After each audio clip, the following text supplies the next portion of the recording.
Israel అలాగే Iran మీద ఈ వార్ అనేది చూస్తుంటే ఇంకా ఎన్ని డేస్ అయినా కొనసాగేటట్లయితే ఉంది. ఇప్పుడు మనం డే 6కి అయితే వచ్చేసాము వార్ స్టార్ట్ అయ్యి. మరి ఈ డే 6లో ఏం జరిగింది? ఈ యుఎస్ ఇజ్రాయెల్ కలిసి ఇరాన్ మీద ఎలాంటి అటాక్స్ చేశాయి, అలాగే ఇరాన్ ఎట్లాంటి స్పందన చేసింది అనేది ఈ వీడియోలో మనం అయితే తెలుసుకుందాం. అమెరికా మరియు ఇజ్రాయెల్ ఈ రెండు దేశాలు కలిసి ఇరాన్లోని యూనివర్సిటీ మీద తెహరాన్లోనైతే అలాగే జహూరి ఏరియా ఐఆర్జీసీ హెడ్ క్వార్టర్స్ వాటినే టార్గెట్ గా పెట్టుకొని బాంబ్స్ అయితే వేయడం అయితే జరిగింది. ఈ రోజు మొత్తం ఆకాశం మొత్తం ఒక పొగలతో అయితే నిండిపోయిందంట ఆ ఏరియా అంతా. బట్ మనకు ఆ విజువల్స్ అనేవి బయటకైతే రాలేదు, ఎందుకంటే ఇరాన్ మొత్తం వచ్చేసి మనకి ఇంటర్నెట్ మొత్తం షట్ డౌన్ అయితే చేసేసారు. ఇప్పటి వరకు ఇరాన్లో మరణించిన వారి సంఖ్య దాదాపు 1000కి దాటేసిందనే చెప్పాలి. ఇందులో దాదాపు 150 మెంబర్స్ వరకు స్టూడెంట్సే ఉన్నారు. మొత్తంగా గాయపడిన వారి సంఖ్య చూసుకుంటే దాదాపు 6000 పైగా అయితే ఉంది. అండ్ అది ఒక్కటే కాదు, మన ఇండియన్ ఓషన్ లో కూడా ఈ ఇజ్రాయెల్ అలాగే యుఎస్ అయితే స్ట్రైక్స్ అయితే చేశాయి నావల్ బేస్ మీద. రీసెంట్ గా మనకి విశాఖపట్నంలో ఒక ఈవెంట్ అయితే జరిగింది. మొత్తం ప్రపంచ దేశాల నుంచి జపాన్, అమెరికా, ఇజ్రాయెల్ అలాగే ఇరాన్ ప్రతి ఒక్క దేశం నుంచి వారి యొక్క నౌకాదళం ఎలా ఉంది ఎక్స్పో లాగా ప్రదర్శించడం అయితే జరిగింది. ఏ దేశాలు ఎలా ఉన్నాయి వాళ్ళ లోకల్ అనేవి. సో ఆ ఈవెంట్ పార్టిసిపేట్ చేసిన ఇరాన్ యొక్క షిప్ వచ్చేసి ఈ శ్రీలంక దగ్గర వచ్చేసి ఈరోజు అయితే పేల్చేశారు. ఎందుకు రీజన్స్ అంటే మాత్రం దాంట్లో చాలా వరకు అణుబాంబులు ఉన్నాయని, చాలా వరకు బాంబ్స్ ఉన్నాయి. అండ్ అలాగే ఇది విశాఖపట్నం నుంచి ఇరాన్కి అయితే బయలుదేరుతుంది సముద్ర మార్గంలో.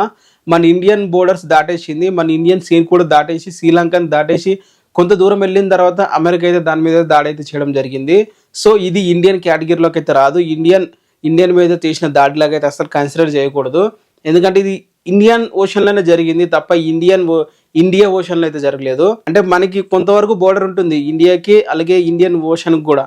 ఆ బోర్డర్ వరకు ఏ షిప్స్ కూడా వీళ్ళు అమెరికా వాళ్ళు అటాక్ అయితే చేయలేదు, అక్కడ దాడి అయితే చేసింది అమెరికా. సో అది ఇండియన్ కేటగిరీలోకి రాలేదు. అయినా మన రాహుల్ గాంధీ గారు మాత్రం ఇండియా దీని మీద స్పందించాలి, మోడీ దీని మీద స్పందించాలని చెప్పి ట్వీట్లు అయితే వేస్తున్నాడు. సో మిలాన్ 2026 లో విశాఖపట్నం నుంచి బయలుదేరిన ఈ షిప్ మీద అయితే దాడి అయితే చేశారు. ఈ 2 అయితే D6 అయితే జరగడం అయితే జరిగింది. వీటి మీద ఇండియా ఏమైనా స్పందన చేస్తుంది అంటే ఎటువంటి స్పందన అయితే ఉండదు, సైలెన్స్ గా ఉంటది. దీని వల్ల ఈ వార్ ఇలానే కొనసాగితే మాత్రం మన ఇండియాకి చాలా లాస్ అయితే రావచ్చు. కొన్ని రోజుల్లో ఆయిల్ రేట్స్ అనేవి చాలా విపరీతంగా పెరిగిపోతాయి, ఎందుకంటే మనకి ఇరాన్ నుంచి చాలా ఆయిల్ అయితే మనం అయితే తీసుకొస్తాము.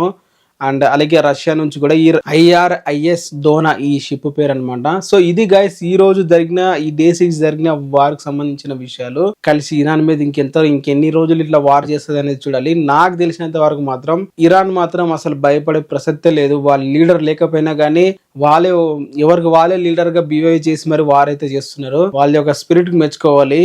ఎందుకంటే బాహుబలి మూవీలో మనం కాలకై నొక్కర్ని అంతం చేస్తే చాలు మనం వాళ్ళని ఓడించినట్లు అని చెప్పి వాళ్ళ యొక్క ఒక వార్కు సంబంధించిన గోల్ అయితే పెట్టుకుంటారు. బట్ అలాంటిది ఇక్కడ చేసిన తర్వాత కూడా ఆ దేశ ప్రజలు, ఆ దేశకు ఉన్న మిలిటరీ ఎవరు కానీ వాళ్ళకి వారే లీడర్స్ అన్నట్లు వాళ్ళకి ఎప్పుడు నచ్చితే అప్పుడే బాంబులు వేసుకున్నట్లయితే వాళ్ళే. సో ఇలాంటి దేశాన్ని కంట్రోల్ చేయడం చాలా కష్టం. ఇంకా కొన్ని రోజులు ఇలానే కొనసాగితే మాత్రం వాళ్ళు ఏదైతే న్యూక్లియర్ టెస్టులు చేస్తున్నారో అది విజయవంతంగా అయ్యి అమెరికా కూడా ఇరాన్ ఇక సైలెంట్గా ఉండిపోద్ది. ఒకవేళ అణుబాంబు కానీ వాళ్ళు రియల్ కానీ న్యూక్లియర్ కానీ వాళ్ళు సక్సెస్ అయితే మాత్రం ఈ వార్ జరిగిన కొన్ని రోజులు మాత్రం వాళ్ళు టెస్ట్లు అయితే చేస్తూనే ఉన్నారు.